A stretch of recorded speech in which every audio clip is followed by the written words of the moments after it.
Everything building around Tommy points toward a controlled explosion. Season 3 is not setting up a simple rise or fall. It is setting up a moment where many storylines crash at once. The cartel deal, CTT's pressure, rival movements, and law tension all feel time to collide. When that happens, the damage will not spread evenly. It will hit one name harder than the rest, and that name will be Tommy. The show has been careful to place warning signs in quiet scenes. Small conversations hint that certain people already expect failure. Some characters speak about risk as if it is temporary, like they already know how this ends. That kind of dialogue usually means someone is preparing to step away before things turn ugly. Tommy, meanwhile, keeps moving forward, unaware that others are slowly creating distance. Season 3 also seems ready to challenge the idea of loyalty.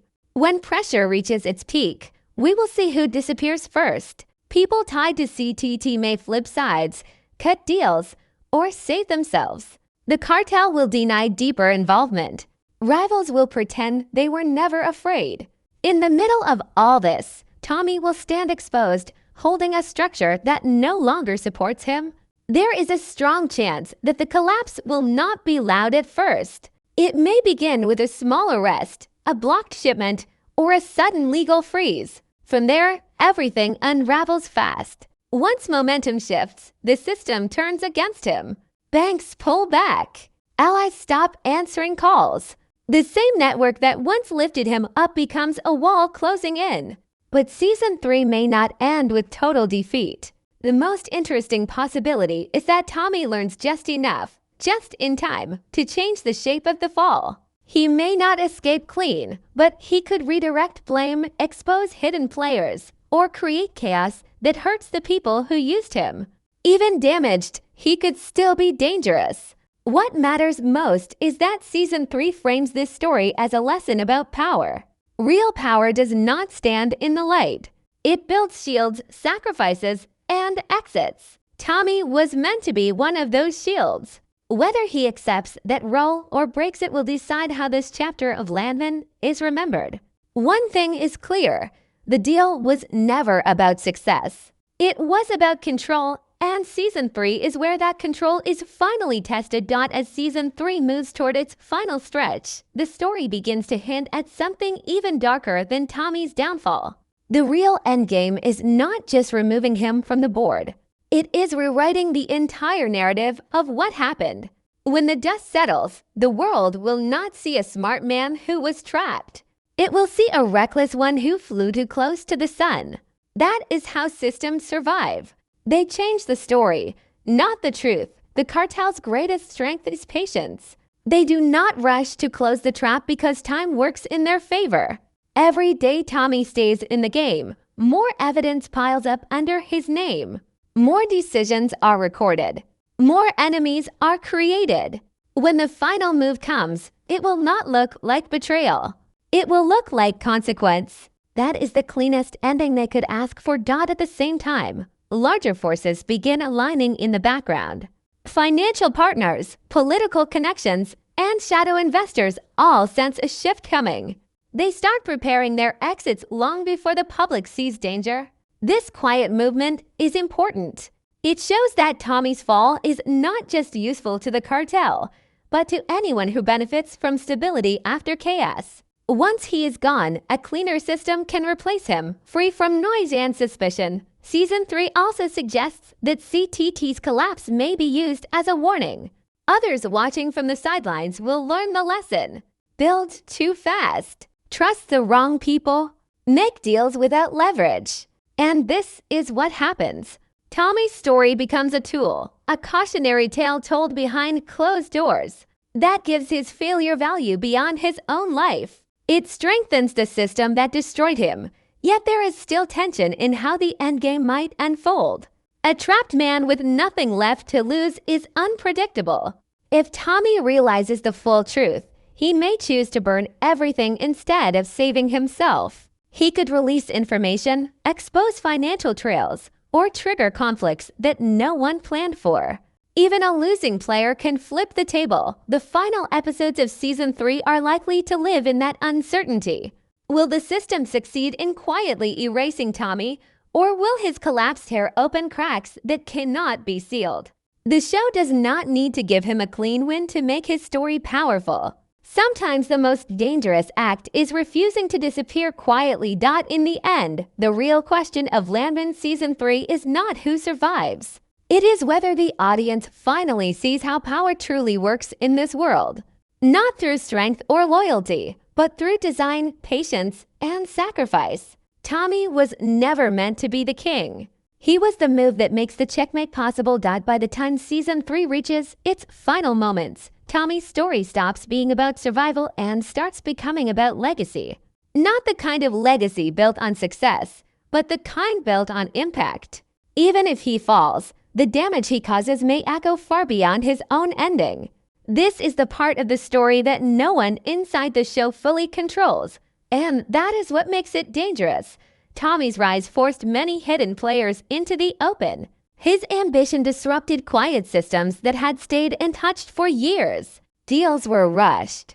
Lines were crossed. Mistakes were made by people who were used to operating without pressure. Even if those people managed to erase Tommy from the picture, they cannot erase the chaos he introduced. That chaos becomes his unintended legacy. Season 3 hints that younger players are watching closely. They see how the game really works now. They see that loyalty is temporary and power is rented, not owned. Tommy's failure becomes education. Future players will move differently because of what happened to him. They will trust less, hide more, and strike faster. That changes the landscape permanently. There is also the personal cost. People close to Tommy will carry his story in different ways. Some will deny knowing him. Some will quietly blame him. Others may feel guilt for not seeing the trap sooner. These emotional consequences matter because they shape future decisions. Trauma in this world does not disappear. It hardens people and sharpens instincts. What makes this legacy powerful is that it was never intentional. Tommy did not set out to change the system. He tried to climb it, but in doing so, he exposed how fragile and cruel it really is. Sometimes the most honest truth comes from failure, not victory. Season 3 leans into that idea heavily. The show also leaves space for ambiguity. Tommy's name may be ruined publicly, but privately, some will know the truth. Quiet conversations will acknowledge that he was used.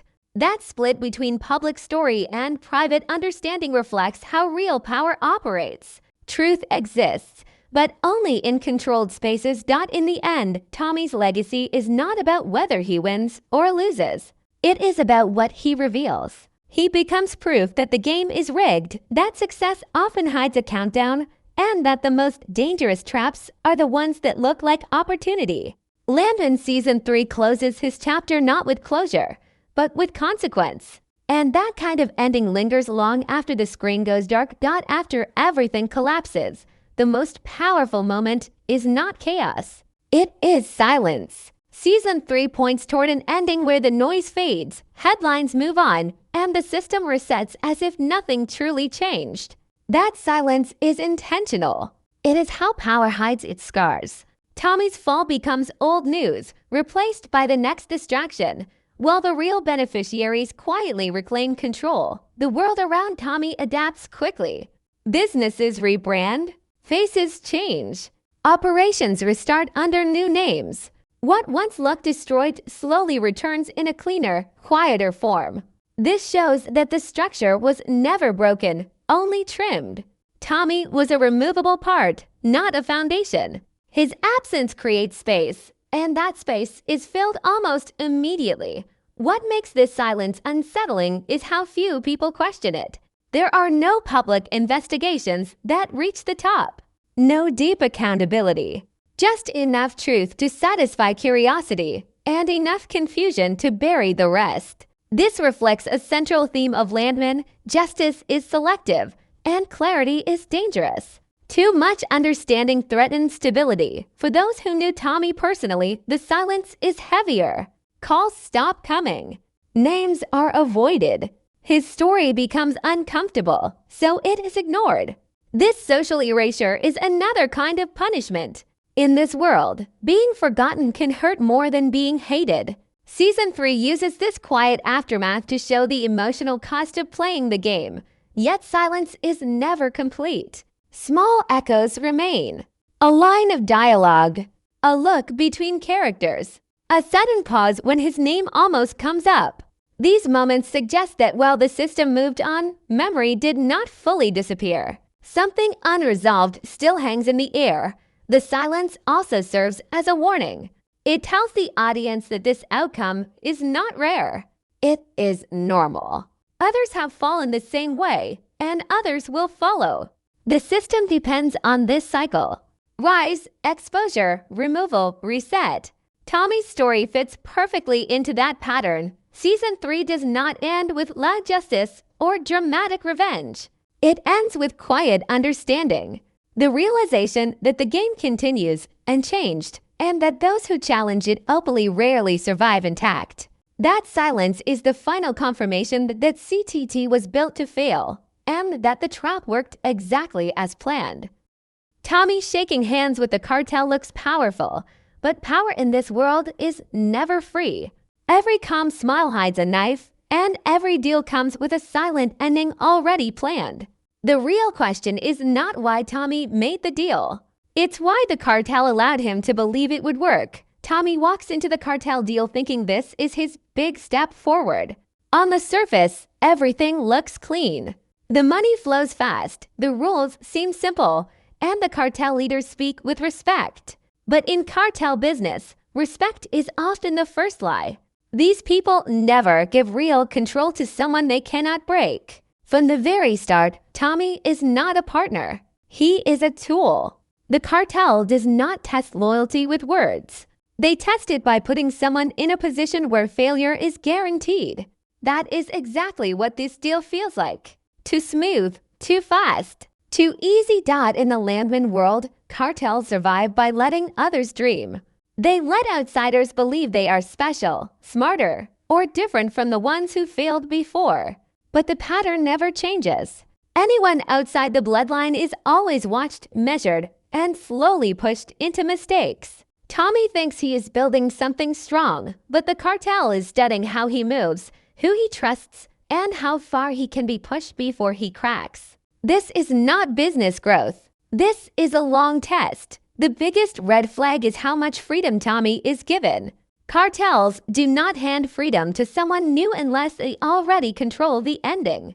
They allow him to expand, make noise, and take risks because all of it creates pressure. Pressure attracts enemies. Pressure attracts law attention. And when things go wrong, the cartel steps back clean while Tommy stands in the fire alone. That is how they protect themselves. Another important detail is timing. The deal comes when Tommy needs it the most. That is never random. Cartels wait until someone is desperate enough to say yes without asking the right questions. Tommy's need makes him blind to the trap. He believes he is finally playing at the highest level, but in truth, he is being moved into position. Like a piece on a board that does not know the game is already decided. This is why the cartel deal never made sense as a long-term plan. It was never designed to last. It was designed to end loudly, with blame pointing in one direction. Tommy is not meant to win here. He is meant to absorb damage, distract enemies, and take the fall when the walls start closing in. And that realization is the first crack in everything he thinks he controls. CTT looks strong from the outside, but strength built too fast is often hollow. The company rises quickly, gains attention, and starts moving large amounts of money in a short time. In the LANDMAN world, that kind of growth is dangerous. Real power grows slowly and quietly. CTT does the opposite. It expands fast, makes noise, and pulls eyes from every direction. That alone tells us something is wrong. No smart operation would allow this level of exposure unless failure was already part of the plan. The biggest problem with CTT is that it depends on too many unstable pillars. The cartel connection, the legal front, the rushed logistics, and the people running key positions are all tied together too tightly. If one part shakes, everything shakes. There is no backup system. no real protection. That is not how lasting empires are built. It feels more like a structure designed to collapse all at once, creating one clean disaster instead of many small ones. Another issue is trust. CTT is filled with people who are loyal to opportunity, not to Tommy. They follow money, not vision. That kind of loyalty disappears the moment pressure hits. When law enforcement starts asking questions or rivals start pushing back, these people will not stand firm. They will talk, run, or switch sides. The cartel knows this. They always know who can be trusted and who cannot. Letting Tommy build CTT with weak allies only makes the fall easier. The legal side of CTT is also a major flaw. Paper trails grow fast when business grows fast. Licenses, shipments, contracts, and payments all leave marks. A slower operation can hide mistakes. A fast one creates patterns that are easy to track. It feels like CTT is being encouraged to grow just enough to attract serious attention. When that attention arrives, the evidence will already be neatly stacked against Tommy. There is also a clear imbalance of risk. Tommy carries most of it. If CTT succeeds, the cartel profits quietly. If CTT fails, Tommy's name is everywhere. That imbalance is not accidental. It is design. The cartel stays clean while Tommy becomes the face of everything that goes wrong. That makes him useful even in failure. CTT was never built to survive pressure. It was built to collect it. Every deal, every expansion, every shortcut adds weight. When the structure finally breaks, it will not look like bad luck. It will look like proof. Proof that someone ambitious reached too far and paid the price. And when that moment comes, the cartel will not lose sleep. Because from the beginning, CTT was never meant to stand. It was meant to fall at the right time, in the right way, with the right person buried underneath. The cartel deal is not just about money or territory. It is about control without fingerprints. Everything in the agreement pushes Tommy to take actions that slowly tighten a noose around him. He is encouraged to move faster, think bigger, and trust systems that were never built to protect him. On paper, the deal looks balanced. In reality, every rule favors one side. The cartel sets the pace, the supply, and the limits, while Tommy carries the blame for anything that slips out of line. One of the smartest parts of this trap is how normal it feels at first. There are no threats, no sudden violence, no loud warnings. That calm creates comfort. Comfort creates carelessness. Tommy begins to believe this is a business relationship, not a survival test. While he focuses on growth, the cartel focuses on distance. They separate themselves from daily operations so that when trouble hits, their names are nowhere near the fire. The deal also forces Tommy into choices that look smart in the moment but are dangerous later. To keep the flow moving, he has to cut corners. To meet demands, he has to trust people he barely knows. To protect profits, he has to take risks that leave trails behind. None of these decisions are forced at gunpoint. That is what makes the trap clean. Every mistake looks like Tommy's choice, not cartel pressure. Another layer of the trap is how it attracts attention. Big money, fast growth, and cartel whispers do not stay hidden. Rivals notice. Law enforcement notices. The deal places Tommy in the spotlight while the cartel stays in the shadows. If police start watching, Tommy is the one they see moving, talking, and signing papers. The cartel becomes a rumor. Rumors are hard to arrest. People are not. There is also a quiet suggestion that the cartel may be working both sides. Information leaks, shipments that almost get caught, and rivals who seem one step ahead all point to inside knowledge. That kind of knowledge usually comes from the top. If the cartel feeds just enough information to create chaos, they weaken enemies and clean up problems without ever stepping into the fight themselves. Tommy becomes the shield that takes every hit. The final part of the trap is the exit plan. There is none for Tommy.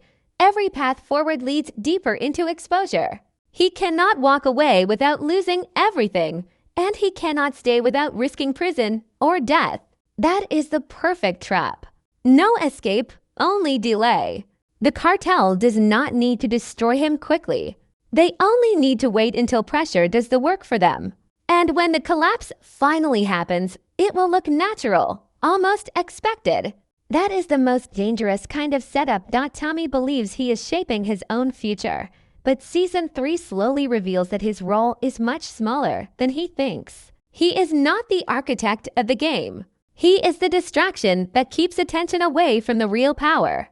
Every move he makes pulls focus toward him, and that focus protects the people who truly run things. While enemies watch Tommy, others move freely behind the curtain. His position is perfect for sacrifice. Tommy has enough influence to matter, enough ambition to take risks, and enough visibility to become a headline.